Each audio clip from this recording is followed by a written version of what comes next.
welcome back to my channel. If you love getting massive battery life and killer features without emptying your wallet, then you're going to love what we have today. Because we are finally unboxing the brand new Realme C71. This thing is rumored to be an absolute marathon runner with its battery, and I've heard amazing things about the massive 6300 mAh battery packed into this one. So it's time to find out what's inside. Before anything else, tanggalin muna natin itong plastic na nakabalot sa box. As you can see, this is the official yellow box of the Realme C71, which immediately screams Realme.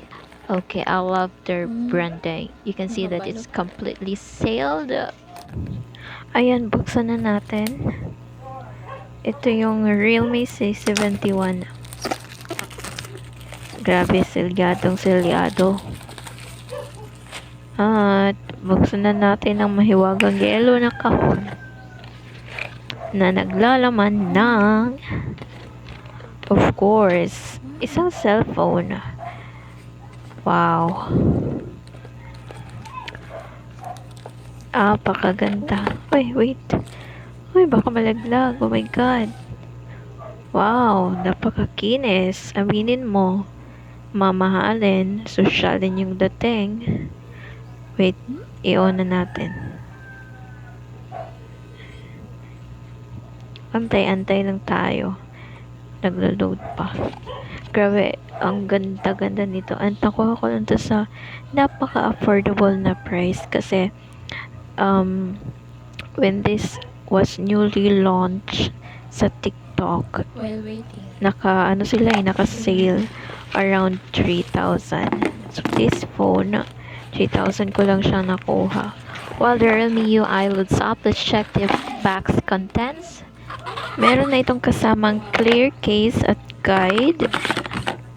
At meron na rin siyang cable wire.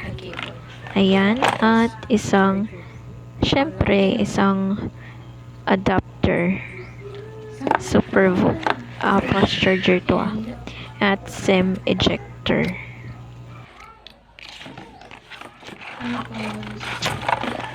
Ayan. Ayan lang. Okay, let's set the other stuff aside and grab the phone back. It should be fully booted by now. And we can start going through the process of setting up. Okay, and I'm going to quickly freeze this setup screen so we can get right to the home screen.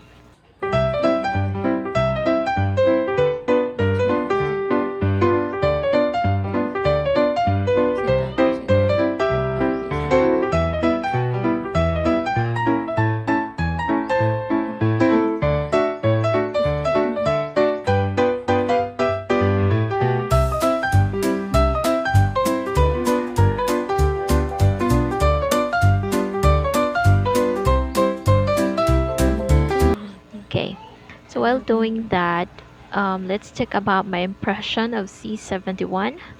You know, my initial impression is that this phone is a fantastic entry-level option that absolutely nails the basics, especially the battery life and the screen quality.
home screen na tayo. Oh my God.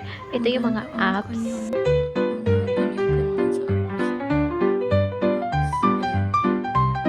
Look at the camera. Okay, wait. Ayan, napaka-clear ng camera. Ang ganda talaga.